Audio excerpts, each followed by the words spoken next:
आप देख रहे हैं श्री हरि कृपा आश्रम चैनल। संस्थापक स्वामी श्री हरि चैतन्य पुरी जी महाराज।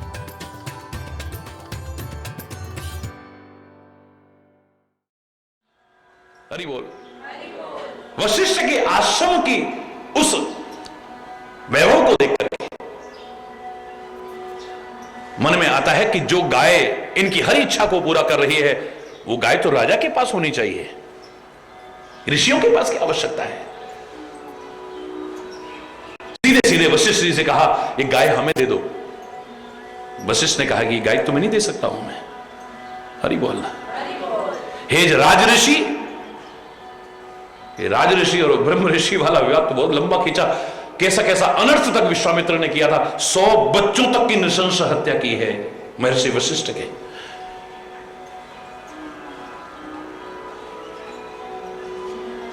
कितना बड़ा अपराध भी किया है। हे राजऋषि, ये गाय मैं तुम्हें नहीं दे सकता हूं।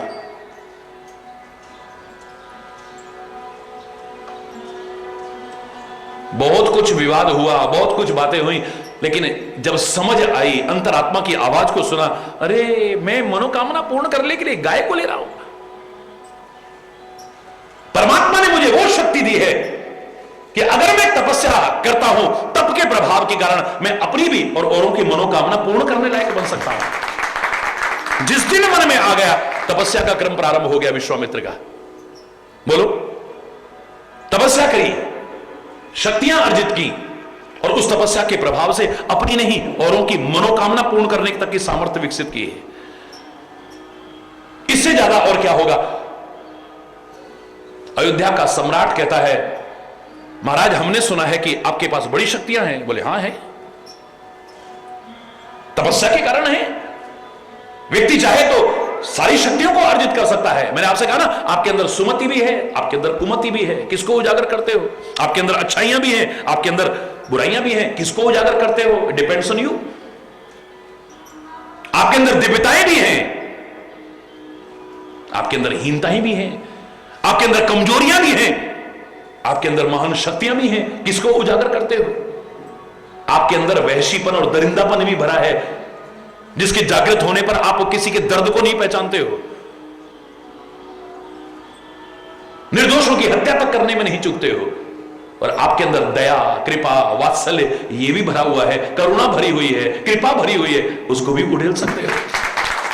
आपके अंदर तो सब कुछ है ना। विश्वामित्र कहता है, हां कुछ भी कर सकते हो। उस समय इंग्लिश नहीं बोलते थे, लेकिन आजकल के बच्चों को समझाने के लिए कहा। हां, विश्वामित्र ने कहा, नथिंग इज इम्पॉसिबल। क्या यह पॉसिबल हो सकता है कि हम शरीर सहित तो स्वर्ग पहुंच जाएं? हां, करके दिखाओ। हरि बोलना, करके दिखाओ। विश्वामित्र ने अपनी तपस्या के प्रभाव से मारा मंत्र, सीधे स्वर्ग लोक में सशरीर। धरा का कोई मानव स्वर्गलोक में आया हो, स्वर्ग के वासियों को अपनी तौहीन लगी, देवताओं को अपना अपमान लगा हो, उन्होंने मारी अपनी शक्ति के प्रभाव से, मंत्र नीचे फेंक दिया उसे। वैसे मैं कह दूं, किसी को गिराना बड़ा सरल है, पर किसी को उठाना उठना और उठाना इतना सरल नहीं है। गिरना और गिराना बहुत सरल है। हरि बोलना।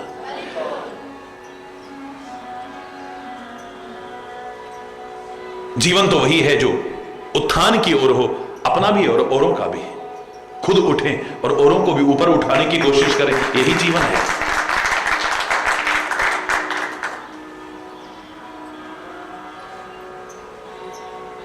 विश्वामित्र अपनी तपस्या के प्रभाव से ऊपर उठा देते हैं, वो अपनी तपस्या के प्रभाव से नीचे गिरा देते हैं।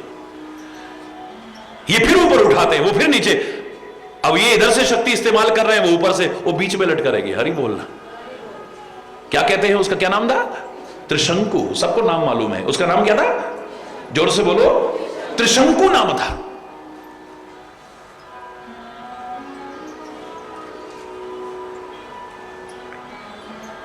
विश्वामित्र कहता है, रखो अपने स्वर्ग लोक को संभाल करके,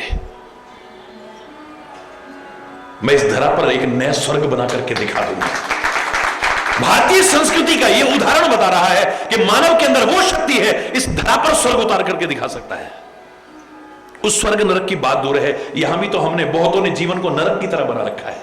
अपने जीवन को नरक तुल्य बना रखा है, अपने घर को नरक की तरह बना रखा है, वातावरण को नरक की तरह बना रखा है। हम चाहें तो इसे स्वर्ग तुल्य भी बना सकते हैं। परमात्मा ने इतनी शक्ति और सामर्थ्य दी है।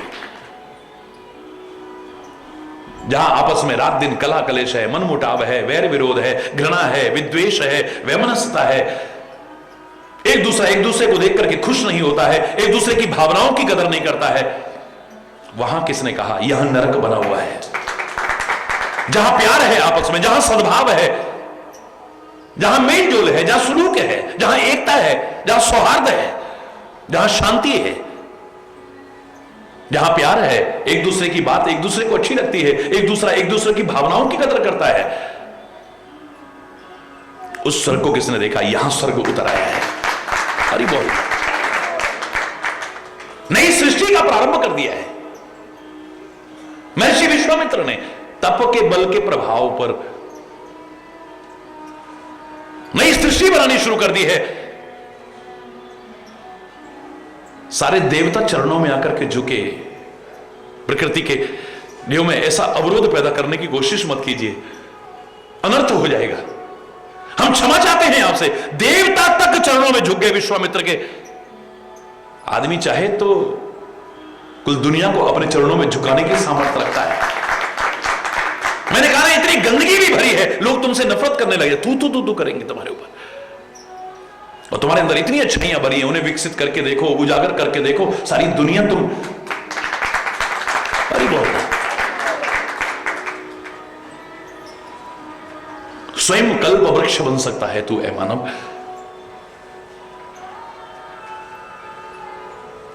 बस अपने संकल्प को समय अवधि में मत बांधना। चरे वैती चलते रहो, प्रयास करते रहो, एक दिन सफलता मिलेगी। अरे बोल। कामदेव ने भी देखा भगवान शिव को, तो मन में डर पैदा हो गया है,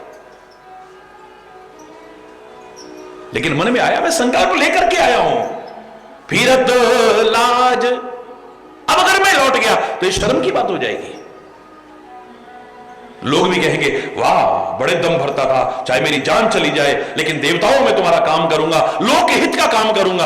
अब क्या हो गया इसको? हरि बोलना। डींग तो कोई भी मार सकता है, बड़ी लंबी लंबी बातें तो कोई भी कर सकता है, लेकिन जो करके दिखाए असली इंसान तो वही है।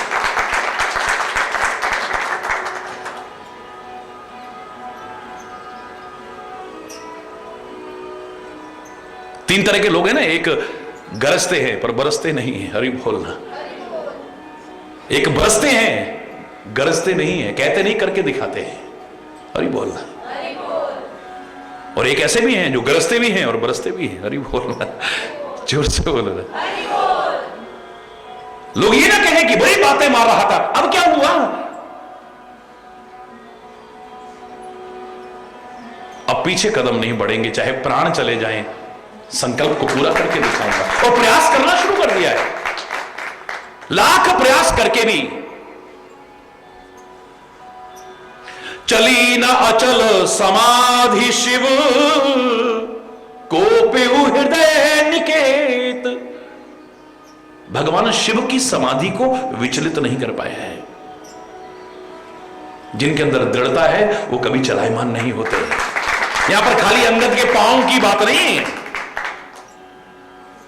चाहे वो विश्वास के बारे में हो, चाहे आस्था के बारे में हो, चाहे प्रेम के बारे में हो, चाहे भक्ति के बारे में हो, अच्छाइयों के बारे में हो। लाख कोशिश करके भी तुम्हें हिला ना पाए कोई।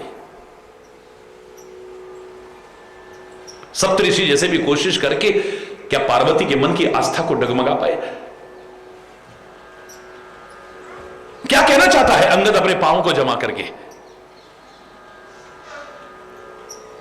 अंगद जब लौट करके आया लंका से राम दल में, तो चारों ओर एक ही प्रश्न आ रहा था, क्या हुआ अंगद, क्या हुआ अंगद, क्या हुआ अंगद? और वही प्रश्न भगवान श्री राम के मुख से भी निकलता है, क्या हुआ अंगद? चरणों में प्रणाम करके विनम्रता पूर्वक अंगद कहता है, हे प्रभु, युद्ध तो अवश्यंभावी है, उसके समझ में नहीं आई बात। मैंने लाख तरह से समझाने की कोशिश की, लेकिन लगता है काल उसके सिर पर मंडरा रहा है। आपसे विरोध करके उसकी कुशलता होगी, ऐसा तो हो ही नहीं सकता है।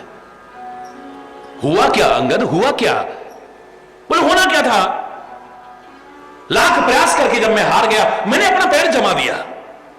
भरे दरबार में पैर जमा करके मैंने कहा, अगर मेरे पैर को कोई टस से मस भी कर गया, उठाना तो बहुत दूर की बात है, जरा सा टस से मस भी कर गया तो फिर हूं राम सीता मैं हारे। मैं नहीं कह रहा, रामायण कह रही है। फिर हूं राम सीता मैं हारे। अरे ओ रावण, सीता तो तेरे चंगुल में है, मैं राम को भी तेरा गुलाम बना करके चला जाऊंगा। और दूत के पास तो पावर ऑफ अटर्नी है, पूरी शक्ति है। दूत ने जो निर्णय लिया वो मान्य होगा, दोनों पक्षों को मान्य होगा। फिर हूं राम सीता मैं हारे, मैं लौट जाऊंगा यहां से, राम और सीता को हार करके चला जाऊंगा। सीता तो तेरे चंगुल में है, मैं राम को भी तेरे चरणों का गुलाम बना करके जा। हाहाकार मच गया सारी सभा में। सारे के सारे वानर ऋषि एक स्वर में बोलने लगे, अरे अंगद अगर तेरा पैर हिल जाता तो, अंगद तेरा पैर हिल जाता तो। अरे बोलना, श्री राम भी कहते अंगद अगर तेरा पैर हिल जाता तो। अंगद कहता है प्रभु ये अगर मगर वहां होते हैं जहां दृढ़ विश्वास नहीं होता है। अगर ऐसा हो गया, मगर वैसा हो गया, अगर ऐसा, ये वहां होता है जहां पूरा सेल्फ कॉन्फिडेंस ना हो आपको। पता नहीं हो पाएगा कि नहीं, पता नहीं कर पाएंगे कि नहीं, पता नहीं। अरे बोलना है, पता नहीं क्या होगा, पता नहीं क्या होगा। ये जहां दृढ़ता नहीं होती है, इन शब्दों को प्रवेश वहीं मिलता है। महाराज जी ये काम शुरू करना चाह रहे हैं, कब करें? मेरे मुंह से निकल गया, मैंने कहा सोमवार को कर लो। महाराज जी अगर ना चला तो, मैंने कहा अब नहीं चलेगा। अरे बोलना, साफ साफ शब्दों में कह रहा हूं, कोई ढकोसला नहीं है। ये अगर और मगर वहीं आते हैं जहां दृढ़ विश्वास नहीं होता है, और ये क्षेत्र विश्वास का नहीं, दृढ़ विश्वास का क्षेत्र है। हे श्री राम, आपने मुझे भेजा, आपका काम करने जा रहा हूं, आपका नाम लेकर के कर रहा हूं, और आपका नाम लेकर के मैंने पैर जमाया। ये लंका निवासी तो क्या, सारी दुनिया के लोग भी मिल जाते, मेरे पैर को टस से मस नहीं कर सकते। ताकत आती है एक, कमजोरियां दूर होती हैं आपकी। याद करो, जब मैंने बल के बारे में बहुत विस्तार से वर्णन किया था, क्या कहा था? मैंने कहा शारीरिक बल का अपना महत्व है, यह भी होना चाहिए। शायद इसीलिए सुखी रहने के साथ साथ हमेशा से लोगों ने यह कहा, सर्वे संतु निरामया सर्वे भद्राणि पश्यन्तु मां कश्चित्। खाली इन्हें का सर्वे भवन्तु सुखिनः, सर्वे संतु निरामया, सब निरोगी हो। सुखी होने के लिए कहने के साथ साथ पहले आपको स्वस्थ रहना, निरोगी रहना कहा है। जैसे गांव का व्यक्ति भी सरल भाषा में कह देता है, पहला सुख निरोगी काया। सबसे पहला सुख निरोगी काया है, आपका शरीर स्वस्थ है। स्वस्थ शरीर में ही स्वस्थ मस्तिष्क होता है। A sound mind in a sound body. इसलिए पढ़ाई के साथ साथ शारीरिक व्यायाम भी स्कूलों में प्रारंभ करा गया था। किस लिए? क्योंकि शरीर भी स्वस्थ बने, शरीर में बल होना चाहिए। लेकिन मैंने आपसे कहा था, किसी कारण से अगर आपके शरीर में बल ना हुआ, लेकिन आपका मनोबल मजबूत है, आपका आत्मबल मजबूत है, सेल्फ कॉन्फिडेंस लबालब भरा हुआ है, बड़े बड़े ताकतवर जो न कर दिखा सके, आप कर जाओगे उस मनोबल के कारण, आत्मबल के कारण, आत्मविश्वास के कारण। ज्यादातर हम कमजोर पड़ते हैं कहां? Due to lack of self confidence. आत्मविश्वास की कमी के कारण कमजोर पड़ जाते हैं। हमारा मनोबल टूट जाता है, अब हम कुछ नहीं कर पाएंगे। आत्मबल टूट जाता है हमारा, सब कुछ खत्म हो जाए, लेकिन ये अगर खत्म ना हुआ, तुम असंभव को संभव करके दिखा दोगे, कठिन को सरल करके दिखा दोगे। शायद इसलिए सामान्य भाषा में भी महापुरुषों ने एक वाक्य कहा था, हारिए ना हिम्मत और विसारिए ना राम। परमात्मा का विस्मरण ना हो और आप हिम्मत ना हारे, मनोबल ना टूट जाए, आत्मबल ना टूट जाए, आत्मविश्वास ना टूट जाए, आप सब कुछ पा सकते हैं। गुरु गोविंद सिंह जी महाराज के पास क्या बचा था? एक दिन ऐसा आया, सारी सेना खत्म हो गई है, अस्त्र शस्त्र खत्म हो गए हैं, गिने चुने लोग साथ में जंगलों में भटक रहे थे। उन महापुरुषों का ऋण कैसे चुका सकते हैं हम? लेकिन प्रेरणा लो उनके जीवन से, एक हिम्मत नहीं हारी और परमात्मा का नाम विस्मरण नहीं किया है।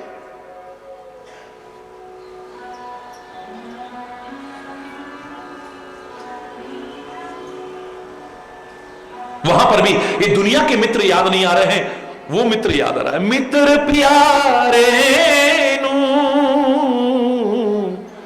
हाल मुरीदा दा कहना। ये शब्द मैं गा नहीं पाता हूं, मेरे आंसू आ जाते हैं, सच बता रहा हूं।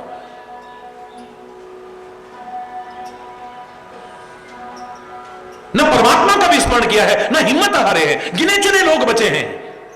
लेकिन धन्य है गुरु गोविंद सिंह जी महाराज, क्या मनोबल है, क्या आत्मबल, क्या आत्मविश्वास, सेल्फ कॉन्फिडेंस कूट कूट करके भरा हुआ है। इससे ज्यादा उदाहरण क्या होगा? एक वाक्य बता रहा है, चिड़ियंते में बाज लड़ाऊं, सवा लाख ते एक लड़ाऊं, तब मैं गुरु गोविंद सिंह नाम धराऊं। मेरा नाम गुरु गोविंद सिंह तब है जब चिड़ियों से बाज को लड़ा के दिखा दूं। सवा लाख से एक एक और गिने चुने सैनिकों के साथ मुगलों की सेना को दुम दबाकर भागने पर मजबूर करने वाला एक वही शख्स हो सकता है। काहे के बल पर जंगलों में भटकते अगर हिम्मत हार जाते तो महाराणा प्रताप के पास क्या बचा था? कुछ भी तो नहीं। राज्य चला गया, सेना चली गई, अस्त्र शस्त्र नहीं है, धन नहीं है, कुछ भी तो नहीं है, जंगलों में भटक रहे हैं,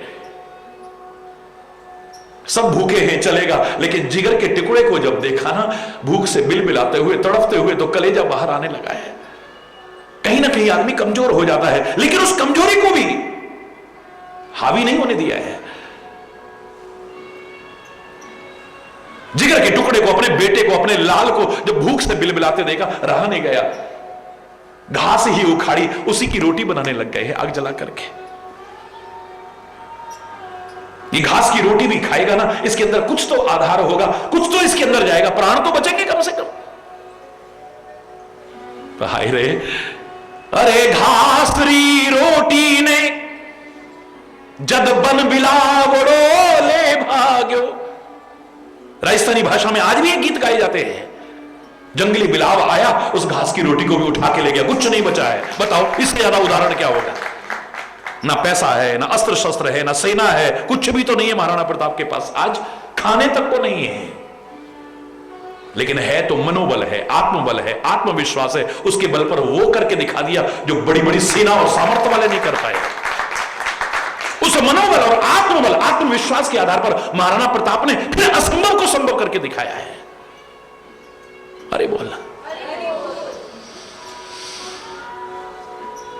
जब दृढ़ता से आप चलोगे ना, तो इंसान तो क्या, पशु पक्षी भी तुम्हारी सहायता करेंगे।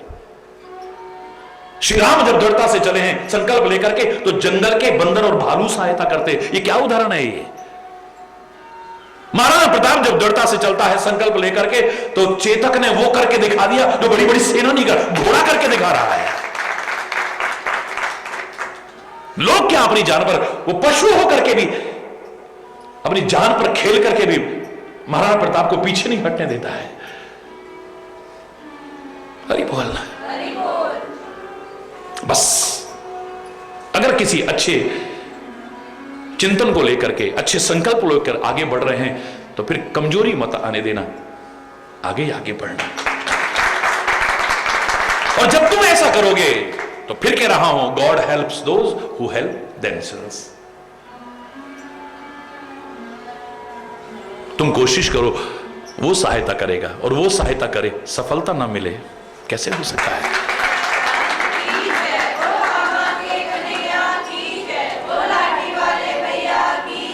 सकल कला करी कोट विधि, करोड़ों प्रकार से अपनी कला का उपयोग किया कामदेव ने। हरि बोलना। एक क्षण मात्र में सारी दुनिया से सब मर्यादा, विवेक, सबको हटा करके जिसने रख दिया हो, आज शिव के सामने उसकी एक नहीं चल रही है। जिनके अंदर दृढ़ता है, अभिमान नहीं, भगवान को साथ रखते हैं, उन पर कोई प्रभाव नहीं डाल सकता है। उन पर भी प्रभाव डलता हुआ अगर दिखाई दे रहा है, मुझे लगता है यहां पर उन पर प्रभाव नहीं पड़ा है, वो तुम्हारे संकल्प शक्ति के महत्व को घट ना जाए कहीं, आपका विश्वास डगमगा ना जाए कहीं, उसको बढ़ाने के लिए, आपके प्रयासों से मन न हट जाए कहीं, उसको बढ़ाने के लिए वो स्वयं हार करके तुमको जिताने की कोशिश कर रहे हैं। जो व्यक्ति लोकहितकारी भावना लेकर के ये परवाह ना करता वो कि मेरी जान भी चली जाए, वो आगे आ रहा है, उसको असफल नहीं होने देना है। किसी का हौसला बढ़ाने की कोशिश करना, किसी का हौसला घटाने की कोशिश मत करना। किसी का मनोबल बढ़ाने की कोशिश करना, उसके मनोबल को तोड़ने की कोशिश मत करना कभी। शायद ये उदाहरण यही सिखा रहा है हमको। लाख प्रयास करके हार गया है तो चली ना अचल समाधि शिव, भगवान शिव की समाधि नहीं टूटी है, अंगद का पैर नहीं हिला है। हरि बोलना, जोर से बोलो ना। लाख प्रयास करके रावण हार जाए, सीता के मन में किसी प्रकार की वासना पैदा नहीं हुई है। लाख प्रयास कर ले, लाख प्रलोभन दे ले, लाख लालच दे करके भी, जैसे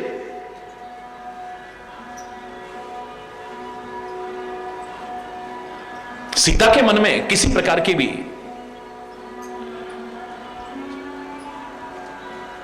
चलायमानता नहीं आई है, उसकी स्थिरता समाप्त नहीं हुई है, बिल्कुल ऐसे ही जो दृढ़ता से उसका नाम लेकर के आगे बढ़ता है वो कभी हारता नहीं, आगे ही आगे बढ़ता। नहीं बड़ा प्रभाव। अब तो कामदेव को गुस्सा आ गया। हरि बोलना, जोर से बोलो ना। एक आम का वृक्ष देखा और उस पर चढ़ गए वो तो क्रोध के कारण, और अपना सुमन चाप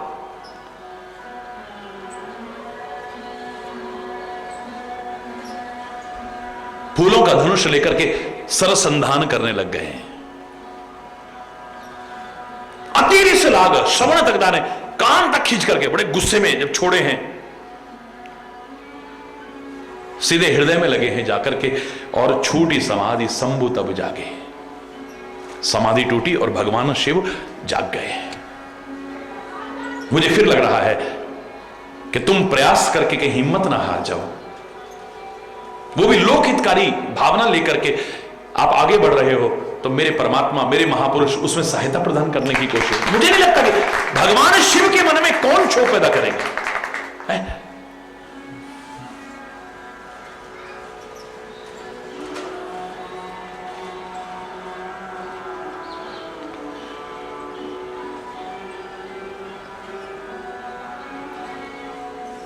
भयऊ ईश मन क्षोभ विशेखी, थोड़ा बहुत नहीं, विशेष क्षोभ पैदा हो गया है हृदय में। नयन उभार सकल दिशि देखी, मन में कहीं किसी प्रकार की भी कोई वैसी भावना आए, आंख खोल करके, यही आंखें नहीं, अपने अंतर की आंखें खोल करके झांकने की कोशिश करो, आखिर ये हमारे मन में आया क्यों?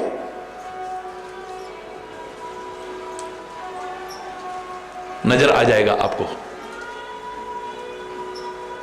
आम के पत्तों के बीच में उसको देखा है,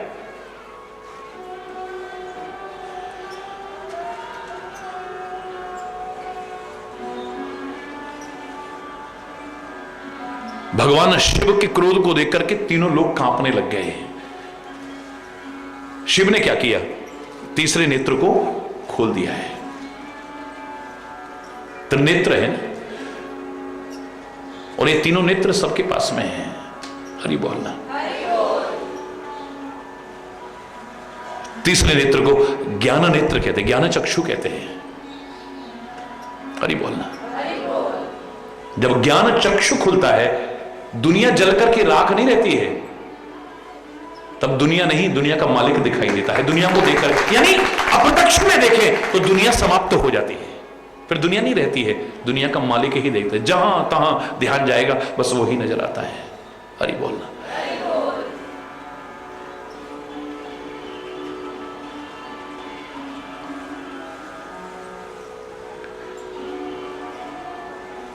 ध्यान को एकाग्र करने के लिए कहा जाता है तो दोनों भ्रुकुटी के मध्य में यही करने को कहा जाता है।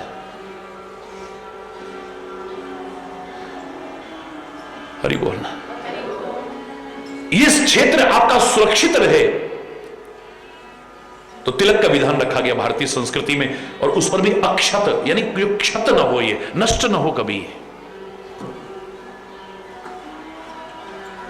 जब कभी सोच में होते हो तो कहां जाता है? हरि बोलना।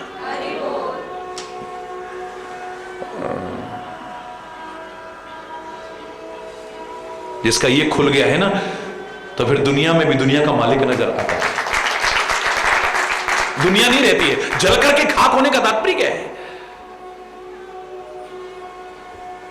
लेकिन यहां प्रसंग की जहां चर्चा चलेगी तब हम कहेंगे तब शिव तीसर नयन उघारा, चितवत काम भयऊ जरि छारा। देखते ही कामदेव जल करके खाक हो गया है। वहां राम ही राम रहेगा, काम नहीं रह सकता। जब ज्ञान चक्षु खुलते हैं विकार नहीं रह सकते हैं, वासना नहीं उपासना शुरू हो जाती है। फिर हरि बोल।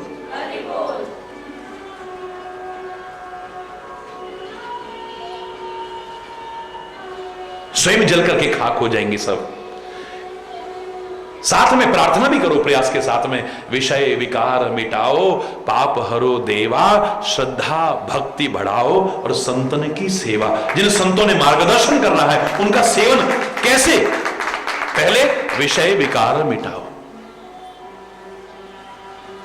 वासना के रहते उपासना नहीं रह पाएगी। हरि बोल। हरि बोल।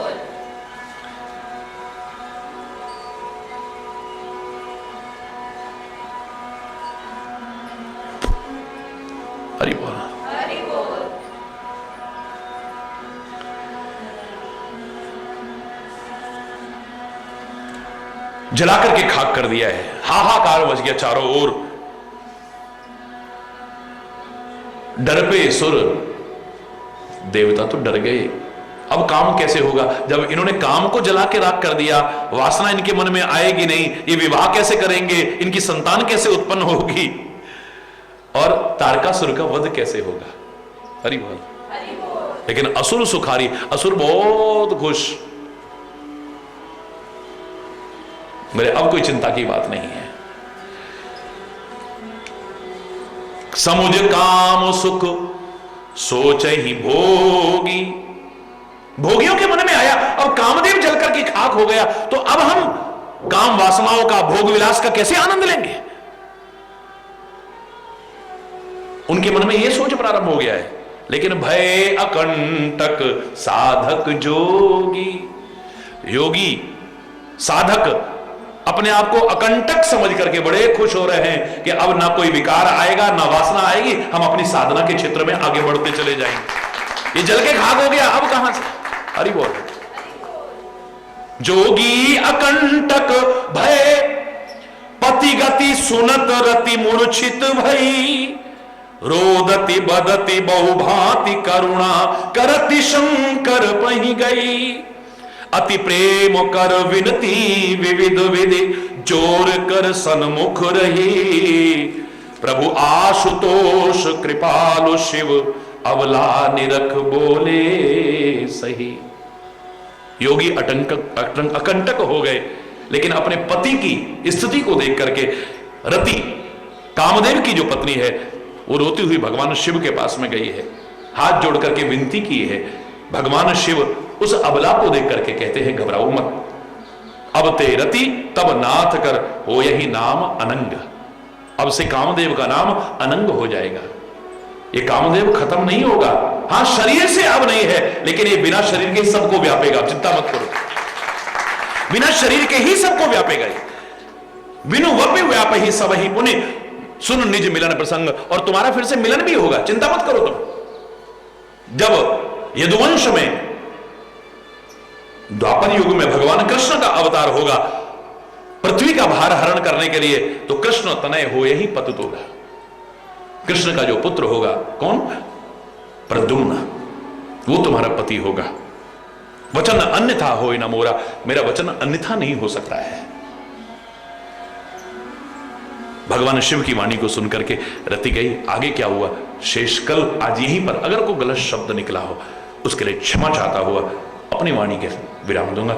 एक बार जोर से बोलेंगे, धर्म की अधर्म का, प्राणियों में विश्व का, गौ माता की, भारत माता की, गंगा माता की, संत समाज के, भारत की देवियों के, भक्त समाज के,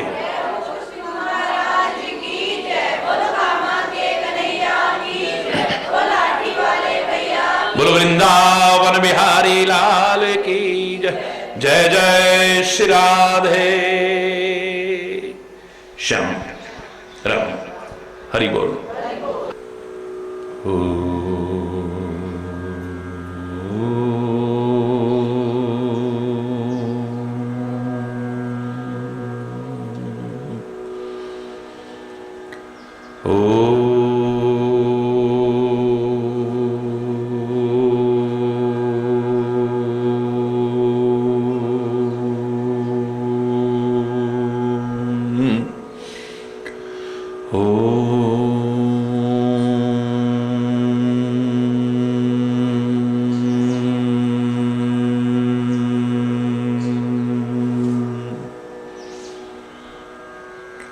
सर्वे भवन्तु सुखिनः,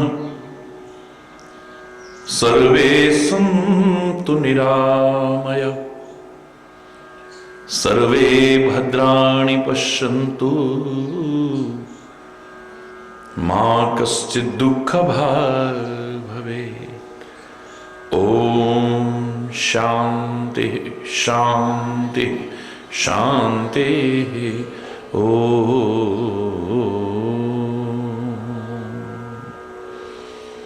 त्वमेव माता च पिता त्वमेव, त्वमेव बन्धुश्च सखा त्वमेव, त्वमेव विद्या द्रविणो त्वमेव, त्वमेव सर्वं मम देव देव। ओम शांति शांति शांति।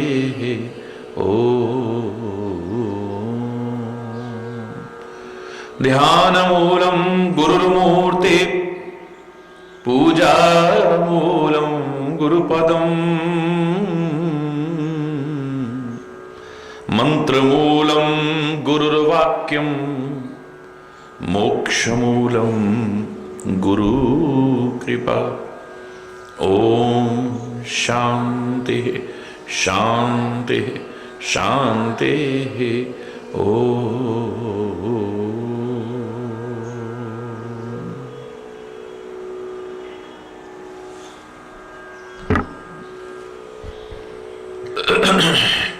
ये गर्व भरा मस्तक मेरा, ये गर्व भरा मस्तक मेरा, प्रभु चरण धूल तक झुकने दे, प्रभु चरण धूल तक झुकने दे। अहंकार विकार भरे मन को, अहंकार विकार भरे मन को, निज नाम की माला जपने दे, निज नाम की माला जपने दे। ये गर्व भरा मस्तक मेरा ये गर्व भरा, मैं ज्ञान की बातों में खोया, मैं ज्ञान की बातों में खोया, और कर्महीन बनकर सोया, और कर्महीन बनकर सोया। जब आंख खुली तो मन रोया, जब आंख खुली तो मन रोया। जग सोए मुझको जगने दे, जग सोए चाहे मुझे जगने दे, ये गर्व भरा मस्तक मेरा, ये गर्व भरा।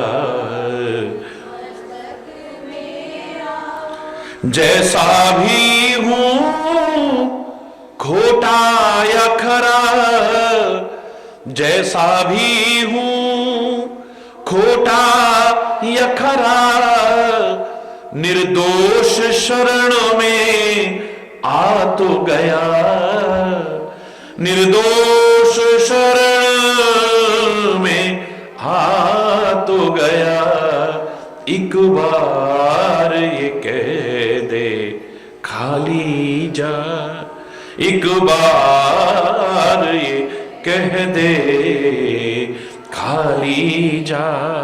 ये प्रीत की रीत छलकने दे, यह प्रीत की रीत छलकने दे, ये गर्व भरा मस्तक मेरा, ये गर्व भरा मस्तक मेरा। प्रभु चरण धूल तक झुकने दे, प्रभु चरण अहंकार विकार भरे मन को, अहंकार विकार भरे मन को। निज नाम की माला जपने दे, निज नाम की माला जपने दे, ये गर्व भरा मस्तक मेरा, ये गर्व भरा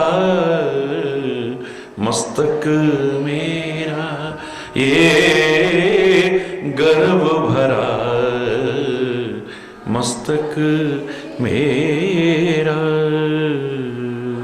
महाराज की जय, बोलो कामा के कन्हैया की जय, बोलो लाठी वाले भैया की जय। हरि बोल, हरि बोल, हरि बोल। हरि बोल।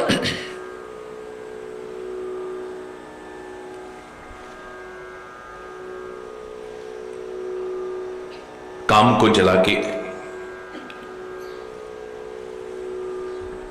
भगवान शिव ने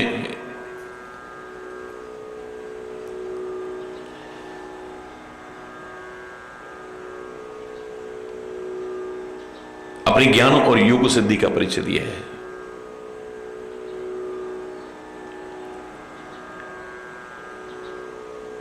और अपने बड़प्पन को, अपनी प्रभुता को, अपने सामर्थ्य को भी दर्शाया है। कामदेव की पत्नी रति ने जब क्षमा याचना की है तो उसे वरदान देकर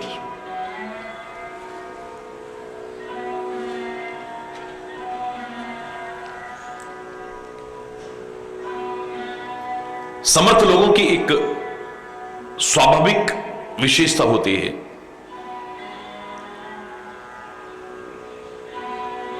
वो ये नहीं देखते कि आपको क्या अच्छा लग रहा है, वो ये देखते हैं कि आपका हित किस में है। जो हमारे हितैषी हैं, शुभ चिंतक हैं,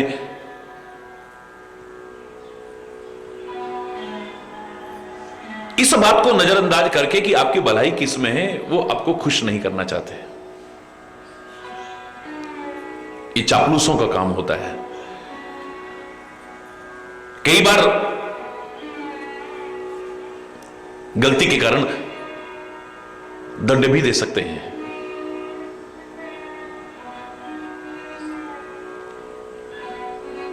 लेकिन उनकी प्रभुता, उनकी सामर्थ्य स्पष्ट दृष्टिगोचर होती है कि अगर कोई क्षमा याचना करता है, हृदय से क्षमा याचना करता है,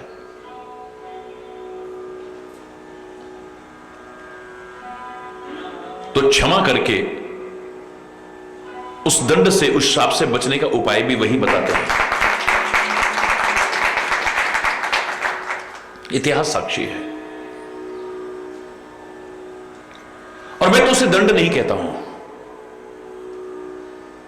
संतों, महापुरुषों, ऋषि मुनियों के द्वारा श्राप, मैं श्राप नहीं मानता हूं। मैं ये कहने में संकोच नहीं करूंगा कि आप फिर भी अच्छों का संग करना। अगर वो कभी क्रोध में आपको श्राप भी दे देंगे तो भी आपका मंगल होगा, कभी अमंगल नहीं हो सकता है। दुष्टों की संगति में, असज्जनों की संगति में वो लाख आपको शुभ कामनाएं दें, लाख वरदान भी देने की कोशिश करें, लेकिन आपके जीवन का भला नहीं होने वाला है।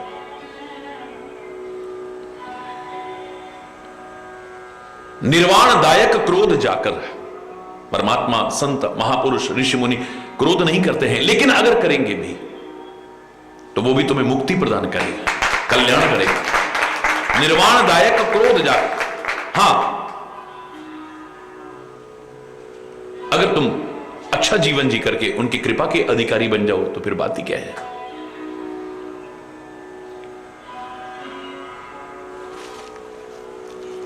बहुत बुरा भी लगता है कई बार।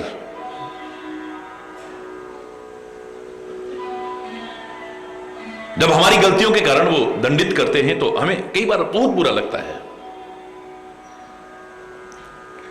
हमारा भला चाहते हुए हमारे मन के अनुकूल जब नहीं करते हैं, हमें बहुत बुरा लगता है। एक नहीं, अनंत उदाहरण भरे हैं।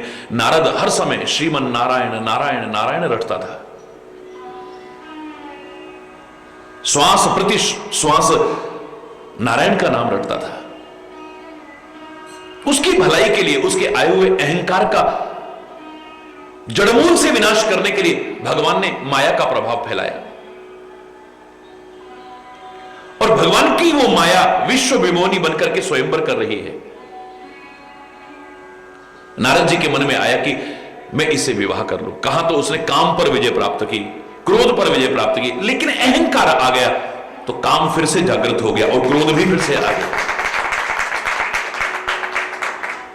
आप एक अच्छाई लाओगे अपने जीवन में तो उसकी साथ ही अनेक अच्छाइयां आपके जीवन में अपने आप आएंगी, और एक बुराई लाओगे ना तो उसकी सहयोगी बुराइयां अपने आप प्रवेश करेंगी आपके। जिसे हमारे शास्त्रों ने कहा था कि चारपाई का एक सिरा खींचते हो ना तो तीन साथ में आते हैं अपने आप। बिल्कुल ठीक ऐसे ही अपने अंदर अगर एक अच्छाई को लाने की कोशिश करोगे, उसकी सहयोगी तीन अच्छाइयां आपके अंदर अपने आप आएंगी। और अगर एक बुराई को लाने की कोशिश करोगे तो उसकी सहयोगी बुराइयां आपके अंदर अपने आप प्रवेश कर जाएंगी। अच्छाइयां लाने की कोशिश करना, बुराइयों को लाने की कोशिश मत करना।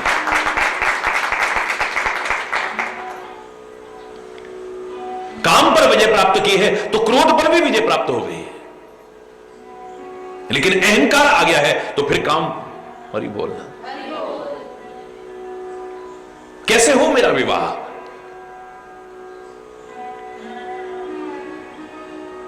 तपस्या करने का समय नहीं है, योग करने का समय नहीं है, साधन करने का समय नहीं है, जब तप करने का समय नहीं है, वरना तो उसके बल पर भी सब कुछ पा सकता था मैं, जो मैं चाहता हूं। तब तक तो विश्व विमोहिनी का स्वयंवर हो जाएगा,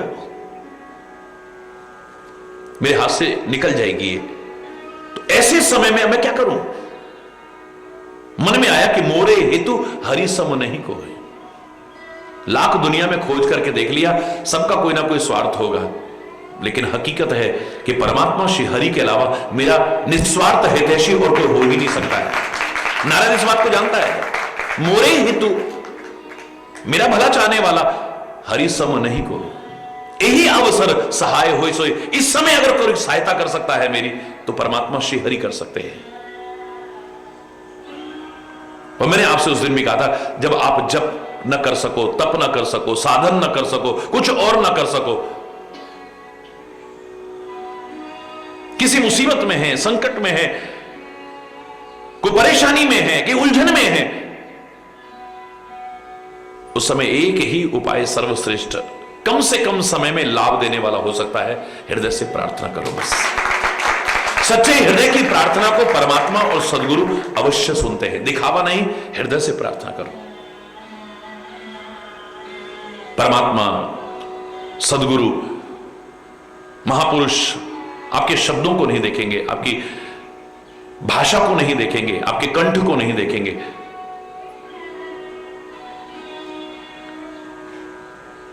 आपकी विद्वता को नहीं देखेंगे, आपके हृदय की भावनाओं को देखेंगे। प्रार्थना की है, बहुत प्रकार से जो प्रार्थना की है, प्रगटे प्रभु कौतुक की कृपाला, भगवान प्रकट हो गए। कम से कम समय में प्रार्थना ही विशेष लाभदायक हो सकती है। कहो नारद,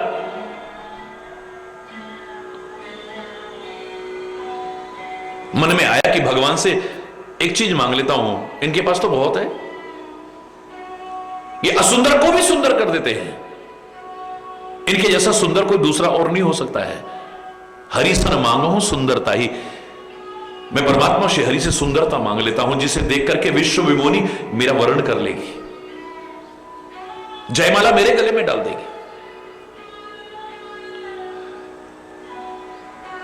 परमात्मा श्री हरि कहते हैं, मांग लो नारद, क्या मांगना चाहते हो? कैसे मुझे याद किया? आपन रूप देहु मोहि स्वामी, ये स्वामी मुझे अपना स्वरूप दे दो, बस और कुछ नहीं चाहिए आपसे।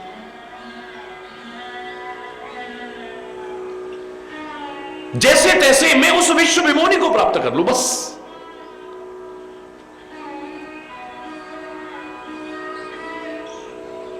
नारद जी ये कहने के साथ साथ एक बात जरूर कह गए, जो हम सबको कहनी चाहिए प्रार्थना में। हे परमात्मा श्री, मुझे अपना स्वरूप प्रदान कर दो, अपनी सुंदरता मुझे दे दो, लेकिन जही विधि होए नाथ हित मोरा, करो सुबेगी दास में तोरा, जिसमें मेरी भलाई हो करना वही।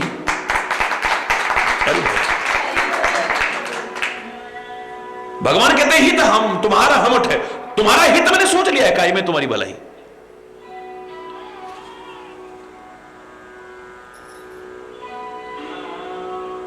तुम्हारी भलाई किस में है मैंने सोच लिया। ये नहीं कहा कि मैं अपना रूप दे रहा हूं,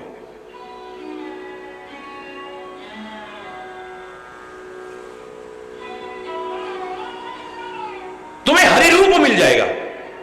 अब ये सोच रहा कि हरि माने भगवान, भगवान का रूप मिल जाएगा। हरि माने बंदर भी होता है, वानर का रूप दे दिया है। लोग भी मजाक कर रहे हैं, बड़ा नीक दीन हरि सुंदरताई, नीक दीन हरि सुंदरताई, नीक दीन हरि सुंदरताई। भगवान ने कितना हरि का सुंदर रूप दिया है, देखो तो।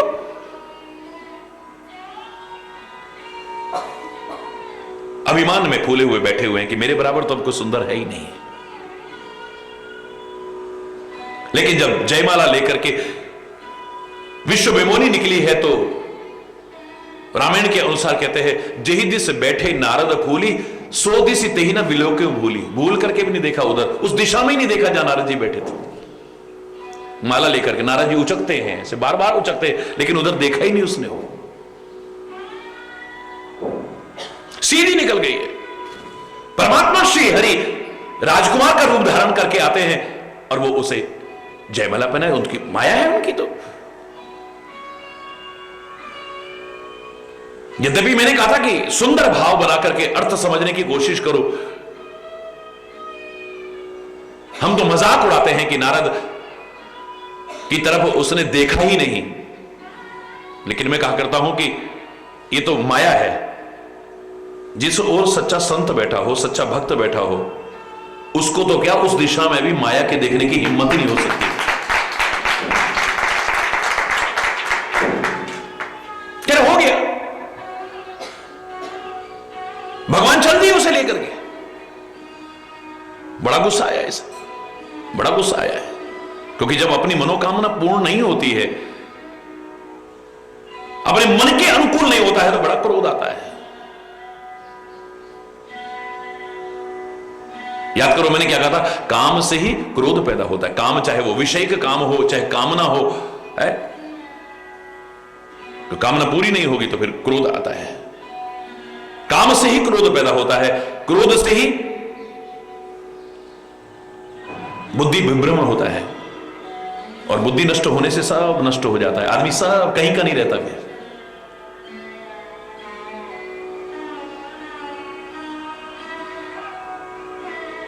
और काम की बजाय अगर जीवन में राम आ जाए तो फिर क्रोध नहीं आएगा, बोध आएगा तुम्हारे जीवन। काम से क्रोध आया है तो राम से बोध आएगा।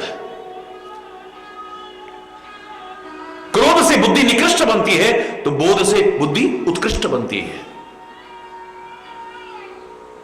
बुद्धि निकृष्ट होने पर सर्वनाश हो जाता है, लेकिन बुद्धि जब उत्कृष्ट होती है तो जीवन संवर जाता है।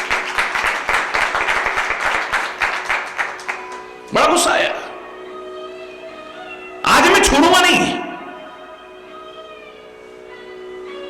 जिसका नाम रटता है उसके लिए बोल रहे हैं, आज मैं छोड़ूंगा नहीं। हरि बोलना। मार्ग में मिल गए भगवान जी, जो गाली नहीं दी होगी। हरि बोलना। भगवान को, उस भगवान को जिसका रात दिन नाम रटते थे। हरि बोलना।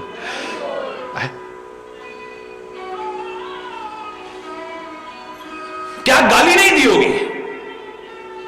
दुर्व्यचन कहे, दुर्व्यवहार कर रहा है, बड़ा अपने आप को स्वतंत्र समझते हो ना, तुम्हारे सिर पर तो कोई है ही नहीं, जो तुम्हारे मन में आता है तुम वो करते हो, क्योंकि तुम सबसे ऊपर हो, तुम्हारे सिर पर तो कोई है ही नहीं। अब अच्छे घर में बायना दिया है, फल पाओगे, अपने किए का फल प्राप्त करोगे तुम। आज उन भगवान को गाली देता हुआ, दुर्वचन कहता हुआ वो नारद, जो उनका परम भक्त था, भगवान के इतनी महिमा गाता था, गुण गाता था, नाम रटता था, वो क्रोध में आकर के शाप दे रहा है भगवान को। और धन्य है मेरे परमात्मा, उसे सहज रूप में स्वीकार करते हैं। कोई बात नहीं, तेरा भला होना चाहिए, तो गुस्से में श्राप भी दे रहा है, स्वीकार है मुझे। तुम राजकुमार बनकर के आए हो ना, चाहे निर्गुण हो, अजन्मा हो, जाओ, तुम्हें इस पृथ्वी पर राजकुमार बनकर के आना पड़ेगा। तुमने नारी के विरह में मुझे दुखी किया है ना, जंगलों में भटकोगे तुम, तुम्हारी नारी का हरण हो जाएगा, जंगलों में भटकोगे तुम, तड़पते फिरोगे, रोते फिरोगे, बिलखते फिरोगे, और मेरी बंदर जैसी शक्ल बना करके अपने आप को पता नहीं क्या समझ रहे हो। सोचा होगा बंदर की शक्ल तो बहुत बेकार होती है, आएगा एक दिन जब जंगल में तुम भटक रहे होगे, तुम्हें सहायता की आवश्यकता पड़ेगी, तब कोई नहीं आएगा, उस समय बंदर और भालू ही तुम्हारी सहायता करेंगे। जाओ। गुस्से में आकर के श्राप दे रहा है परमात्मा को। हरि बोल, हरि बोलना। बहुत बुरा लगता है कई बार, हमारे मन के अनुकूल जब नहीं होता है, जबकि सच्चा भक्त तो वो है, मेरे मन के अनुकूल क्या होगा, मेरा मन ही नहीं है, मन तो तेरे को दे दिया है। वो खाली जवान से नहीं कहता है, तन मन धन सब अर्पण गुरु चरणन कीजिए, या तन मन धन सब है तेरा, खाली मुख से नहीं कहता है, हृदय से कहता है, मेरा है ही नहीं। बुरा तो तब लगेगा मेरे मन को, हरि बोलना, मेरे को ये बुरा लगा, मेरे को वो बुरा लगा, बिल्कुल लगेगा। जब तक नाटक है, जब तक ढोंग है भक्ति का, जब तक पाखंड है भक्ति का, बहुत बुरा लगेगा तुम्हें। महापुरुषों की क्रियाएं बुरी लगेंगी, सदगुरु की, भगवान की भी, हरि बोलना, बहुत बुरा लगेगा, क्योंकि मेरे मन के अनुकूल नहीं हुआ है। जबकि मैंने प्रार्थना की है कि जिसमें मेरी भलाई हो वो करिएगा। भगवान ने कहा जिसमें तेरी भलाई है मैंने वही खोज रखा है। हरि बोल।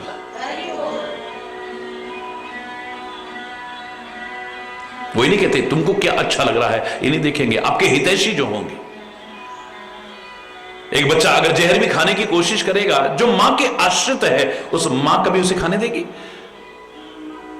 दिखने में बड़ा अच्छा लग रहा है, लेकिन ये जहरीला पदार्थ है, ये तो मर जाएगा बच्चा। छीनेगी, जब उसके हाथ से छीनती है उस शीशी को, बच्चा रोता है, बिलखता है, गुस्सा भी करता है, लेकिन मां नहीं देगी।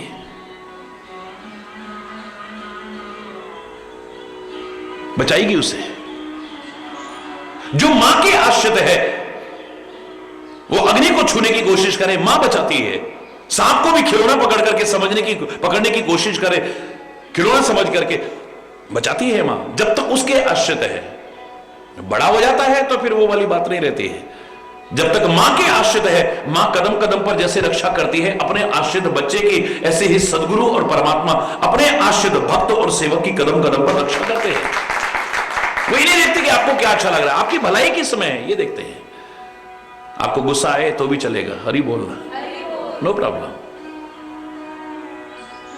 आपको बुरा लगेगा, इसकी भी परवाह नहीं है। लालची और स्वार्थी लोगों को परवाह होती है, सच्चे सदगुरु को, सच्चे संत को, सच्चे परमात्मा को कभी भी बुरा नहीं लगेगा इस बात का।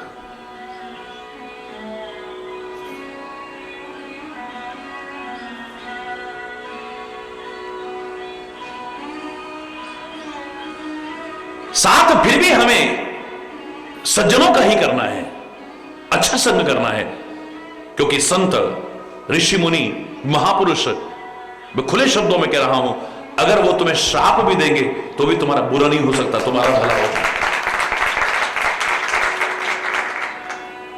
और दुष्ट कितना भी मीठा बोले, कितना भी शुभकामनाएं करे, कितने भी वरदान देने की कोशिश करे, दुआएं देने की, कोई फायदा होने वाला नहीं है। दुष्ट का संग करके किसी का भला हुआ हो मुझे नहीं लगता है, और सज्जन का संग करके किसी का बुरा हुआ हो मुझे एक नहीं लगता है। भला ही हुआ होगा, किसी का बुरा नहीं हुआ होगा।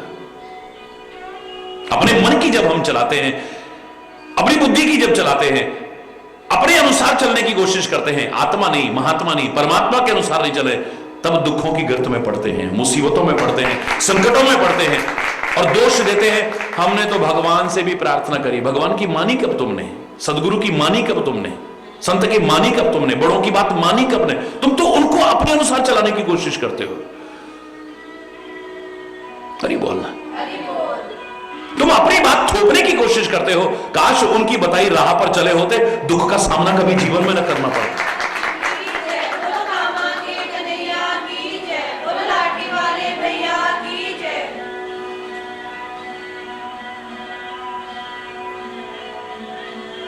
नारद जी चले जा रहे हैं,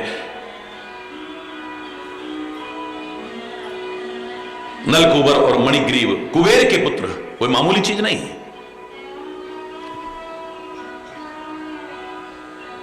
अश्लीलता और फुहड़पन का प्रदर्शन कर रहे हैं, सरोवर में नग्न होकर के जल क्रीड़ाएं कर रहे हैं। स्त्रियां तो शर्म के मारे भाग गई वहां से, लेकिन ये नग्न होकर के खड़े हो गए। इतिहास साक्षी है। नारद जी ने श्राप दे दिया। ये संतों को और को काम नहीं, गुस्से में श्राप ही देते रहते हैं। कई बार हमारे मुंह से ये स्वाभाविक निकल जाता है, हमारे मन में शंका आ जाती है, उनको क्या आवश्यकता है श्राप देने की? क्या जरूरत है उनको? बोलो। उनके मन में आया कि इतनी महान विभूति की औलाद और इतनी बेशरम, इतनी निर्लज्ज, जाओ तुम वृक्ष की योनि में चले जाओ। श्राप दे दिया है।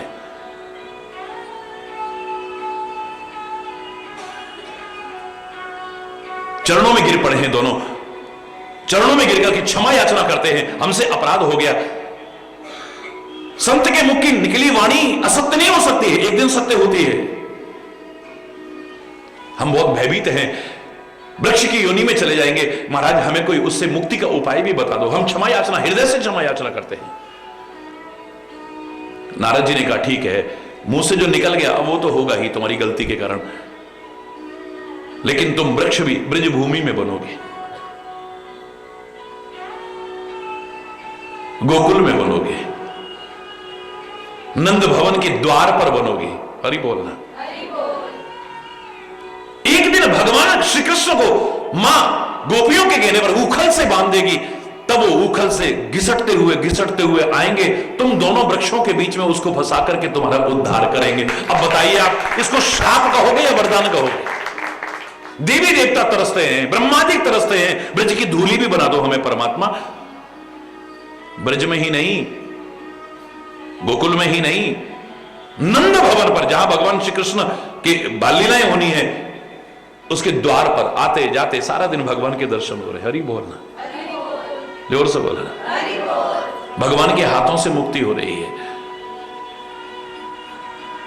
श्राप देकर के भी, उनके श्राप देने पर भी किसी का बुरा हुआ हो, मुझे नहीं लगता है।